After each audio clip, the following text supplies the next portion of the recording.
Hello दोस्तों, आपका स्वागत है हमारे चैनल द स्टोरी नॉलेज में। आज हम आपके लिए लेकर आए हैं स्वामी विवेकानंद की बुक कर्म योग की समरी। यह एक ऐसी किताब है जो कर्म पर बात करती है। यह किताब हमें बताती है कि हमारे सभी कार्यों की प्रतिक्रिया होती है। तरकीब यह है कि इस तरह से काम करना सीखे जिससे अधिक दुख न हो।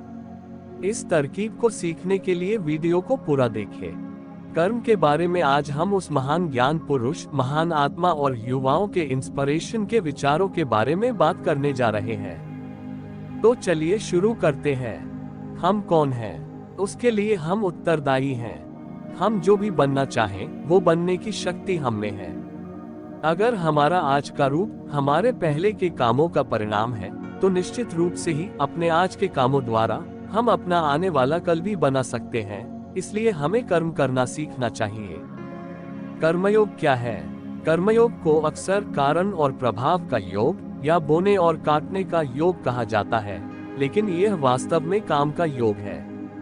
कोई भी काम, कोई भी विचार जिसके करने से कुछ होता है, कर्म कहलाता है। इस तरह कर्म के नियम का मतलब है काम करना या एक्शन लेना, क्योंकि जहां कहीं भी एक्शन होता है उससे कुछ न कुछ जरूर होता है। इस सच्चाई को नकारा नहीं जा सकता है और कर्म का यह नियम पूरे यूनिवर्स में सच है। कर्म योग एक मानसिक अनुशासन है जो एक इंसान को ज्ञान के जरिए अपने कामों को पूरे करते हुए लोगों की सेवा करने के लिए कहता है। हम कर्म योग से काम करने का रहस्य, काम करने का तरीका और काम करने की शक्ति के बारे में सीखते हैं। हम इससे सीखते हैं कि इस दुनिया के सभी कामों का सबसे अच्छा इस्तेमाल कैसे किया जाए। कर्मयोग हमें बताती है कि संसार के बंधनों से बाहर निकलने का रास्ता खोजने के लिए हमें धीरे धीरे और निश्चित रूप से इसे समझने और अपनाने की जरूरत है। स्वामी विवेकानंद कहते हैं, कर्म शब्द संस्कृत से लिया गया है, जिसका मतलब है करने के लिए सभी क्रिया कर्म है। तकनीकी रूप से इस शब्द का मतलब कुछ काम करने से किसी काम का होना भी होता है, लेकिन कर्म योग में हमें कर्म शब्द से ही मनचाहे रिजल्ट्स लेने होते हैं। इसलिए सभी क्रियाएं कर्म हैं, सबसे बेसिक कामों जैसे कि दांतों को ब्रश करने से लेकर ध्यान जैसी उच्चतम ऊंचाई वाले कामों तक। कर्म योग का मतलब उन सभी ह्यूमन एक्टिविटीज से है जो फोकस, स्किल और चालाकी से की जाती हैं, और जिंदगी में मुक्ति का रास्ता बिना कुछ मिलने के लालच के अपने कर्तव्यों का पालन करना है। भगवद गीता में श्री कृष्ण अर्जुन और सभी मानव जाति को अपना काम सबसे ईमानदारी से और अपना बेस्ट देते हुए और स्किल के साथ करने की सलाह देते हैं, बिना किसी लालच या पुरस्कार की उम्मीद के। तो आइए स्वामी विवेकानंद और भगवद गीता के इसी तरह के कर्म के बारे में प्रेशियस विचारों के बारे में बात करते हैं। अध्याय 1, कर्म और चरित्र पर स्वामी जी के विचार। स्वामी जी कहते हैं कि यह मान लेना भूल है कि खुशी ही लक्ष्य है। दुनिया में हमारे जितने भी दुख हैं, उसका कारण यह है कि इंसान नासमझी से खुशी को ही सबसे अच्छी कंडीशन बनाने की कोशिश करता है।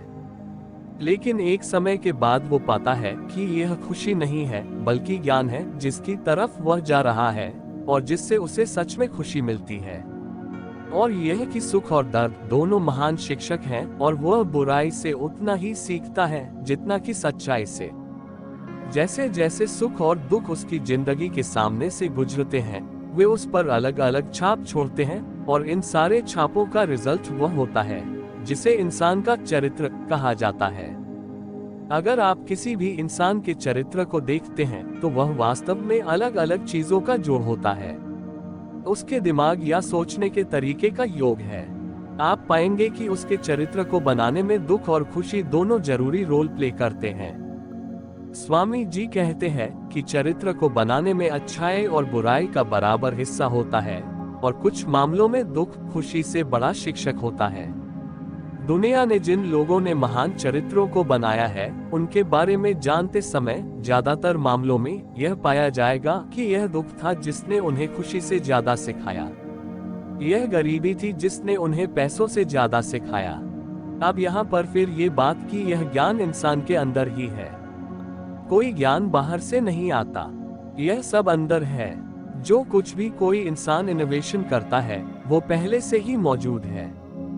जैसे जब हम कहते हैं कि न्यूटन ने ग्रेविटेशन की खोज की थी, तो हमें यहाँ ये सोचने की जरूरत है कि क्या वह कहीं कोने में बैठा उसका इंतजार कर रहा था, या यह उनके ही दिमाग में आया और समय के साथ कर्म करके इसका पता लगा लिया।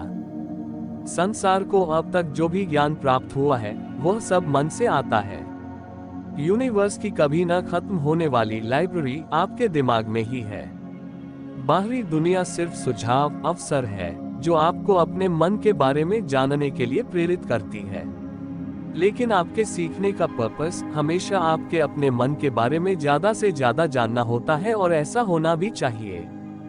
एक सेब के गिरने से न्यूटन को ग्रेविटी के बारे में आइडिया मिला और उन्होंने अपने मन के बारे में जानना शुरू किया। उन्होंने अपने मन में उससे रिलेटेड चल रहे विचार की सभी पिछली कड़ियों को एक साथ जोड़ना शुरू किया और उनके बीच एक नई कड़ी की खोज की, जिसे हम ग्रेविटी का नियम कहते हैं। यहाँ अगर हम सच में देखें तो ग्रेविटी सेब में नहीं थी और न ही पृथ्वी के केंद्र में या किसी भी और चीज में। वो ज्ञान, स्पिरिचुअलिटी और इंसान के मन में थी। कई मामलों में यह ढूंढा नहीं जाता है, लेकिन ढका रहता है, और जब उसके ऊपर चढ़ी अज्ञानता की परत को धीरे धीरे हटा दिया जाता है, तो इस तरह सीखते सीखते ज्ञान की प्रोग्रेस इससे सीखने और सच्चाई का खुलासा करने की प्रोसेस से होती है। जिस इंसान से यह पर्दा हटाया जाता है वह ज्यादा नॉलेजेबल होता है, लेकिन जिस इंसान पर यह पर्दा पड़ा है वह अज्ञानी है। चमकीले पत्थर के टुकड़े में आग की तरह मन में ज्ञान मौजूद है, और आइडिया वह प्रोसेस है जो इसे बाहर लाता है। तो हमारी सभी फीलिंग्स और कामों के साथ हम हमारे आंसू और हमारी मुस्कान, हमारे सुख और हमारे दुख, हमारे रोने और हमारी हंसी, हमारे श्राप और हमारे आशीर्वाद, हमारी तारीफ और हमारी कमी, इनमें से हर एक को हम पा सकते हैं। हर एक मानसिक और शारीरिक परेशानी जो अपने आप को शक्ति और ज्ञान को हासिल करने के लिए दी जाती है, उसे कर्म कहते हैं। इस शब्द को अगर हम बड़े मतलब में इस्तेमाल करें तो एक तरह से हम सभी काम या कर्म कर रहे हैं। स्वामी जी कहते हैं कि मैं तुमसे बात कर रहा हूँ, यही कर्म है। तुम सुन रहे हो, यही कर्म है। हम सांस लेते हैं, यही कर्म है। हम चलते हैं, कर्म है। हम जो कुछ भी करते हैं शरीर से या दिमाग से, वह कर्म है, और यह हम पर अपनी छाप छोड़ता है। कुछ काम ऐसे होते हैं जो शुरुआत में छोटे होते हैं और एक साथ बहुत बड़े बन जाते हैं। जैसे अगर हम समुद्र के किनारे खड़े हों और लहरों को तट से टकराते हुए सुने, तो हमें लगता है कि यह कितना बड़ा शोर है। लेकिन ध्यान से देखने और सुनने पर हम जानते हैं कि एक लहर वास्तव में लाखों और लाखों छोटी वेव्स से बनी होती है, और इनमें से हर एक शोर कर रही होती है, और फिर भी हम इसे पकड़ नहीं पाते हैं। इसी तरह एक साथ छोटे छोटे कई सारे काम लगातार करते रहने से हम इतने ताकतवर बन जाते हैं कि इनके जरिए हम प्रेजेंट या फ्यूचर में कुछ असंभव लगने वाली चीज को भी कर सकते हैं। इसी तरह दिल की हर धड़कन काम है। कुछ तरह के काम जिन्हें हम महसूस करते हैं और वे हमारे लिए फिक्स बन जाते हैं, वे एक ही समय में कई छोटे कामों का योग हैं। इसलिए अगर आप वास्तव में किसी इंसान के चरित्र को देखकर उसके बारे में अच्छा या बुरा डिसाइड करना चाहते हैं, तो सिर्फ उनका महान दिखाई देने वाली वैल्यूज को न देखें, बल्कि दोनों पहलुओं को देखें। क्योंकि हर बेवकूफ कभी न कभी किसी न किसी एक काम से हीरो बन सकता है। एक आदमी को अपने सबसे नॉर्मल कामों को करते हुए देखें, क्योंकि वास्तव में यही चीजें हैं जो आपको एक महान इंसान के वास्तविक चरित्र के बारे में बताएंगी। महान अवसर मनुष्य को भी किसी न किसी तरह से महान बनने के लिए इंस्पायर करते हैं, लेकिन वास्तव में वही महान इंसान हैं जिनका चरित्र हमेशा महान होता है। मतलब जो अपने दिखावटी और अंदर के सभी कामों में ईमानदार होते हैं, चाहे वह कहीं भी हो। हम वो हैं जो हमारी सोच ने हमें बनाया है। इसलिए इस बात का ध्यान रखें कि आप क्या सोचते हैं। आप जो भी सोचते हो वही आप हो। अगर आप अपने आप को कमजोर समझते हैं तो आप कमजोर होंगे। अगर आप अपने आप को शक्तिशाली समझते हैं तो आप शक्तिशाली होंगे। अगर आप अपने को कम समझते हो तो आप किसी से कम हो जाओगे। अगर आप अपने आप को पवित्र समझते हैं तो आप पवित्र होंगे। सफल होने के लिए आपके पास जबरदस्त डिटर्मिनेशन, जबरदस्त इच्छा शक्ति होनी चाहिए। इसलिए लोग जो चाहे कहें, अपने विश्वास पर टिके रहें और विश्वास रखें, दुनिया आपके कदमों में होगी। विवेकानंद जी कहते हैं कि कई लोग कहते हैं कि इस साथी या उस साथी पर विश्वास करो, लेकिन मैं कहता हूँ पहले खुद पर विश्वास करो। अगर आप पवित्र हैं, अगर आप मजबूत हैं, तो आप पूरी दुनिया के बराबर हैं। अध्याय 2, हर कोई अपनी जगह पर महान है। कर्म के इस प्रिंसिपल को सिखाते हुए स्वामी जी कहते हैं कि कर्म योग प्रिंसिपल का एक हिस्सा है। एक्टिविटी, हाउसवाइफ, हस्बैंड और इसी तरह हर किसी की अपनी एक्टिविटी के अनुसार ड्यूटी होती है। यह दिखाता है कि किसी के लिए क्या ड्यूटी नहीं है और दूसरे के लिए वही ड्यूटी है। साथ ही यह सोचना भी ठीक नहीं है कि यह कर्तव्य छोटा है और दूसरा बड़ा है। अगर कोई इंसान ईश्वर की पूजा करने के लिए दुनिया से संन्यास ले लेता है, तो उसे यह नहीं सोचना चाहिए कि जो लोग दुनिया में रहते हैं और दुनिया की भलाई के लिए काम करते हैं, वे भगवान की पूजा नहीं कर रहे हैं। न ही दुनिया में रहने वाले पत्नी और बच्चों को उनके बारे में ऐसा सोचना चाहिए कि जो संसार को त्याग देते हैं वे नीच या आवारा हैं। क्योंकि हर एक का अपने और लोगों के जीवन में अपनी अपनी जगह और वैल्यू है, जिसे वो ही सिर्फ अपने कामों के जरिए पूरा कर सकते हैं। अध्याय 3, कर्म का राज। दूसरों की शरीर से मदद करना, उनकी शरीर की जरूरतों को दूर करना वास्तव में महान है। लेकिन ऐसी मदद जितनी बड़ी है और जितनी दूर तक मदद की गई है, उतना ही दूसरे का फायदा कर सकती है।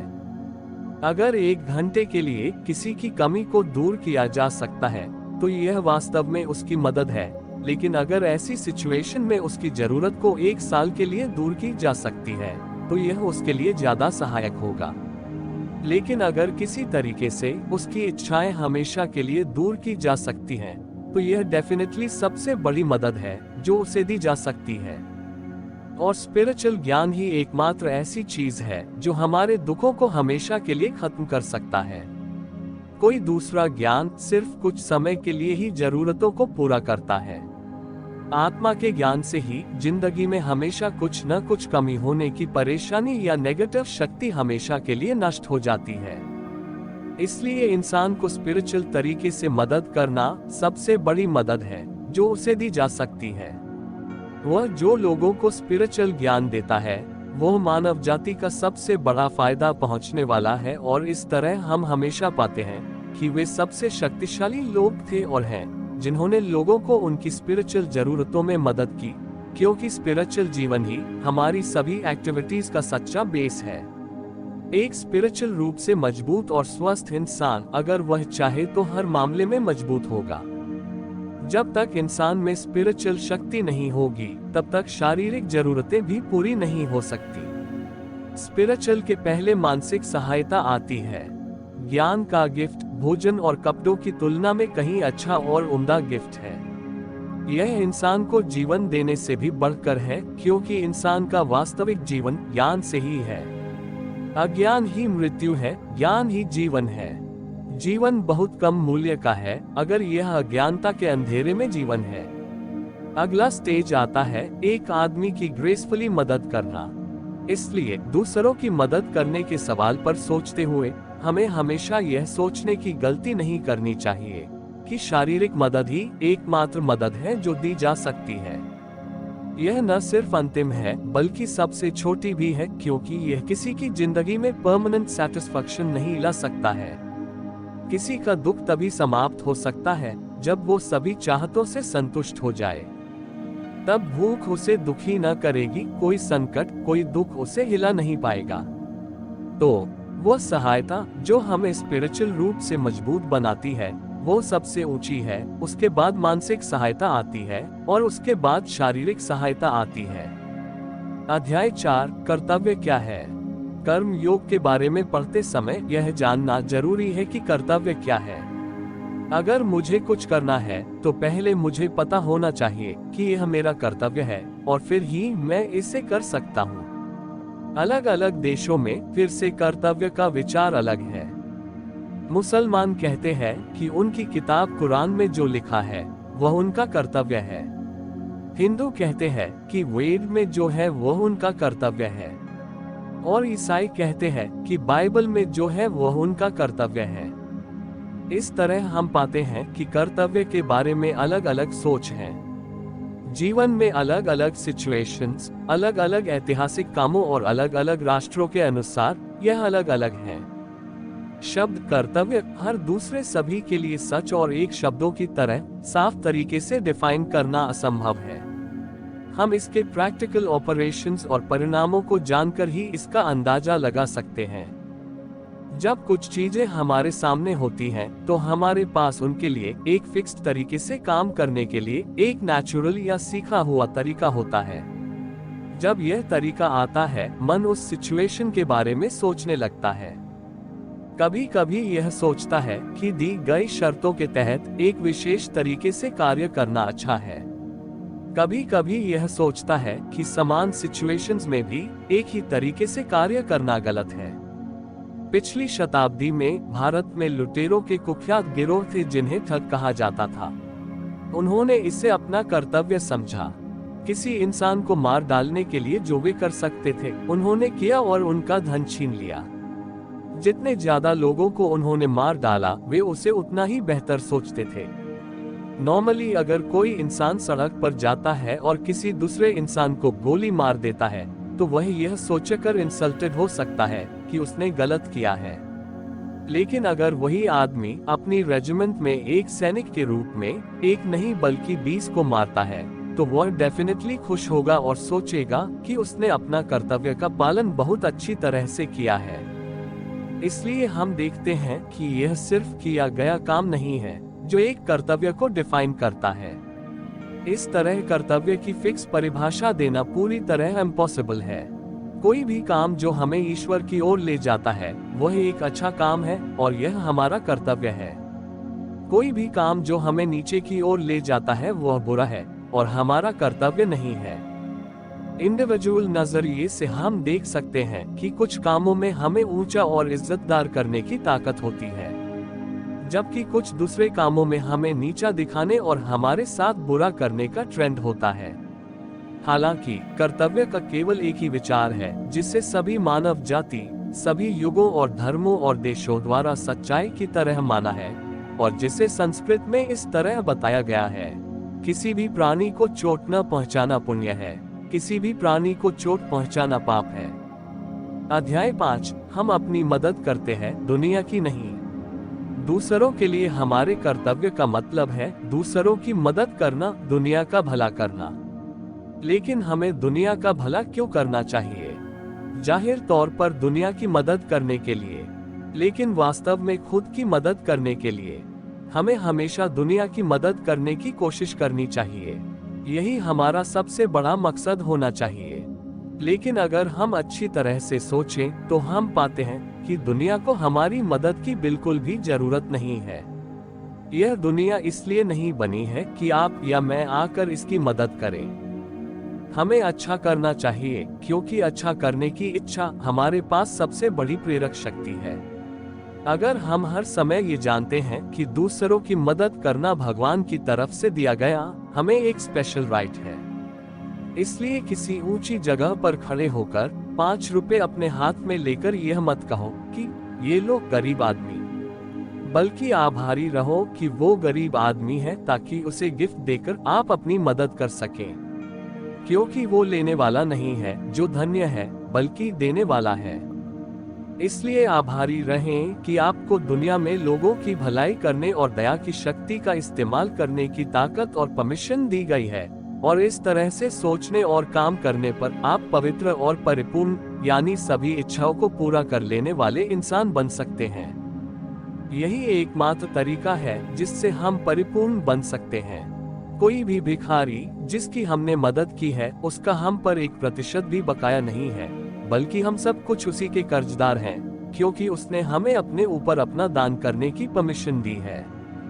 यह सोचना पूरी तरह से गलत है कि हमने दुनिया का भला किया है या कर सकते हैं, या यह सोचना कि हमने ऐसे और ऐसे लोगों की मदद की है, क्योंकि यह एक बेवकूफी से भरा विचार है और सभी मूर्ख विचार दुख लाते हैं। हम सोचते हैं कि हमने किसी आदमी की मदद की है और उम्मीद करते हैं कि वह हमें धन्यवाद देगा, और अगर ऐसा वह नहीं करता है, दुख हमारे पास आता है। हम जो करते हैं उसके बदले में हमें किसी चीज की उम्मीद क्यों करनी चाहिए? आप जिस आदमी की मदद करते हैं उसके प्रति आभारी रहें, उसे भगवान के रूप में सोचें। क्या अपने साथ के लोगों की मदद करने के जरिए भगवान की पूजा करने की परमिशन मिलना एक बड़े सम्मान की बात नहीं है? अगर हम वास्तव में बिना बदले में कुछ मिलने की चाहत करने वाले होते, तो हमें फालतू की उम्मीद के इस सारे दर्द से बचना चाहिए और खुशी खुशी दुनिया में अच्छा काम करते रहना चाहिए। और बिना उम्मीद के किए गए काम से कभी भी दुख नहीं आएगा। दुनिया अनंत काल तक अपने सुख और दुख के साथ चलती रहेगी। अध्याय 6, आजादी। हाई लेवल तरह के लोग चुपचाप सच्चे और महान विचारों को इकट्ठा करते हैं, और दूसरे बुद्ध और क्राइस्ट एक जगह से दूसरी जगह पर जाते हैं और उनका प्रचार करते हैं और उनके लिए काम करते हैं। गौतम बुद्ध के जीवन में हम उन्हें लगातार यह कहते हुए देखते हैं कि वे 25वें बुद्धा हैं। उनसे पहले के 24 इतिहास के लिए अनजान है, हालांकि बुद्धा को पता था कि इतिहास उनके जरिए रखी गई नींव पर बना होगा। सबसे महान लोग शांत, मौन और अनजान होते हैं। वे लोग हैं जो वास्तव में विचार की शक्ति को जानते हैं और उन्हें यकीन है कि भले ही वे एक गुफा में जाएं और दरवाजा बंद कर दें और सिर्फ 5 सच्चे विचार सोचें और फिर चले जाएं, उनके ये 5 विचार अनंत काल तक जिंदा रहेंगे। डेफिनेटली ऐसे विचार पहाड़ों में प्रवेश करेंगे, समुद्रों को पार करेंगे और संसार में फैलेंगे। वे इंसान के दिल और दिमाग में गहराई से एंटर करेंगे और पुरुषों और महिलाओं को ऊपर उठाएंगे, जो उन्हें इंसानी जीवन के कामकाज में अच्छा करने के लिए प्रैक्टिकल गाइडेंस देंगे। ऐसे एक्टिव होने और लड़ने के लिए, काम करने, संघर्ष करने, उपदेश देने और अच्छा करने के लिए भगवान के बहुत करीब हैं, जैसा कि वे कहते हैं कि यहाँ जमीन पर वो मानवता के लिए आए हैं। एक्टिवली एक्शन लेने वाले, चाहे कितने ही अच्छे क्यों न हो, उनमें अभी भी अज्ञानता का कुछ हिस्सा बाकी है। ये सोचने और ढूंढने पर कि हमारे ज्ञान में अभी भी कुछ कमियां बाकी हैं, तभी हम काम कर सकते हैं। जिनकी पूरी चाहतें आत्मा में समा गई है, जिनकी इच्छाएं आत्मा में ही सिमटी हुई हैं, जो हमेशा आत्मा से जुड़ गए हैं, उनके लिए कोई दूसरा काम कर्तव्य नहीं है। ऐसे ही लोग वास्तव में मानव जाति में सबसे ऊंचे हैं, लेकिन उनके अलावा बाकी सभी को काम करना होता है। इतना काम करते हुए हमें यह कभी नहीं सोचना चाहिए कि हम इस यूनिवर्स में छोटी से छोटी चीज पर भी मदद कर सकते हैं। वास्तव में सच्चाई तो ये है कि हम नहीं कर सकते, बल्कि हम दुनिया के इस प्रैक्टिस ग्राउंड में केवल अपनी मदद करते हैं। अगर हम इस सोच से काम करते हैं, अगर हम हमेशा याद रखें कि इस तरह काम करने का हमारा आज का अवसर एक स्पेशल राइट है जो हमें दिया गया है, तो हम कभी भी किसी भी चीज से नहीं जुड़ेंगे। आपके और मेरे जैसे लाखों लोग सोचते हैं कि हम दुनिया के महान लोग हैं, लेकिन हम सब मर जाते हैं और 5 मिनट में दुनिया हमें भूल जाती है। लेकिन भगवान का जीवन अनंत है। कौन एक पल जी सकता है, एक पल सांस ले सकता है, अगर यह सबसे शक्तिशाली नहीं बनाता है? वह जो हमेशा एक्टिव प्रोविडेंस है। सारी शक्ति उसी की है और उनके ऑर्डर के अंडर है। उसी की आज्ञा से हवा चलती है, सूरज चमकता है, पृथ्वी रहती है और मौत आती है। वह सब में है, हम सिर्फ उनकी पूजा कर सकते हैं। इसलिए काम के सभी फल छोड़ दो, अपने लिए अच्छा करो, तभी फुलफिलमेंट आएगी। इस तरह दिल के बंधन टूट जाएंगे और हम पूरी तरह आजाद महसूस करेंगे। यही मुक्ति वास्तव में कर्म योग का लक्ष्य है। तो दोस्तों, हमने इस वीडियो में कर्मयोग बुक के बारे में जाना है। हमारा लक्ष्य है कि आप हमारे वीडियोस से हर दिन कुछ न कुछ सीखें और इससे अपने जीवन को बेहतर बनाएं। आपको वीडियो कैसा लगा कमेंट करें, इस वीडियो को लाइक करें और हमारे चैनल को सब्सक्राइब